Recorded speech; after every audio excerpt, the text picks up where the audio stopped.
Hello everyone, in this video we are going to learn about instance variable under object oriented programming subject.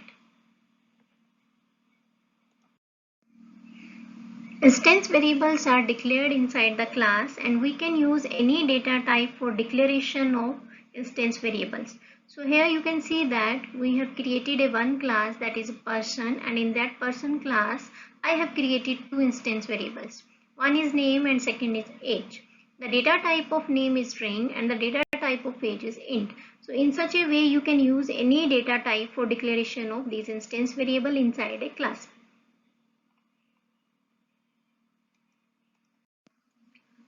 Another important thing about instance variable is instance variables are generally associated with objects. So these instance variable will be created when the object will be created in the program.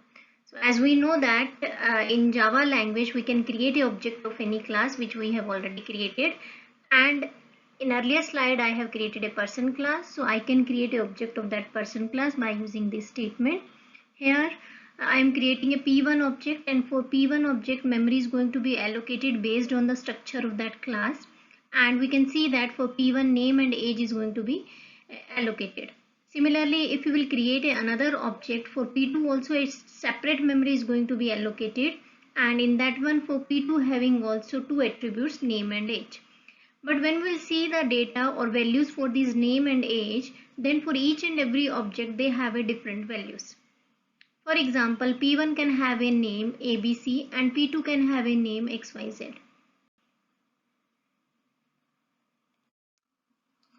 Now we'll try to understand the concept of instance variable with help of one example. This example is written in Java language. You can see that we have created a one class sample. In that one, a one instance variable is created and its name is count. Other than that, I have used increase method, display method, and we have a main method. So increase method is increasing the value of count by 1, and display method is printing the value of count on display device. So as we know that if we want to use this instance variable and the methods of this class, we have to create an object of this sample class. So I can create an object of a sample class by using this statement, sample s1 is equals to new sample. So in this case for S1, memory is going to be allocated depending upon the structure of that sample class. In sample class we have only one instance variable.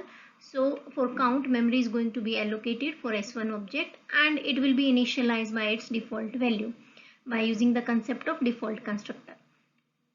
Now I am calling s1.increase. So s1.increase method will increase the value of count by 1. So already we have a count by 0. Now after this execution of this statement, the count will be increased by 1. And you will see that when you will print s1.display, you will see that count will be displayed as a 1 on your display device.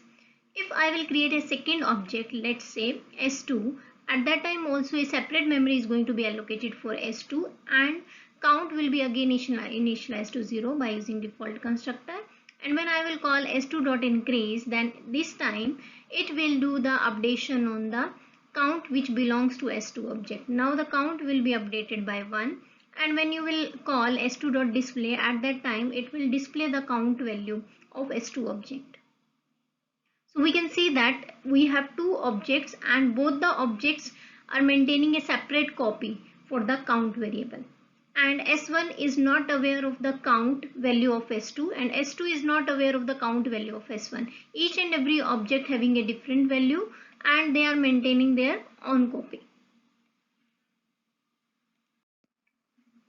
These are the references which you can refer for more detail on the instance variable. Thank you for watching the video.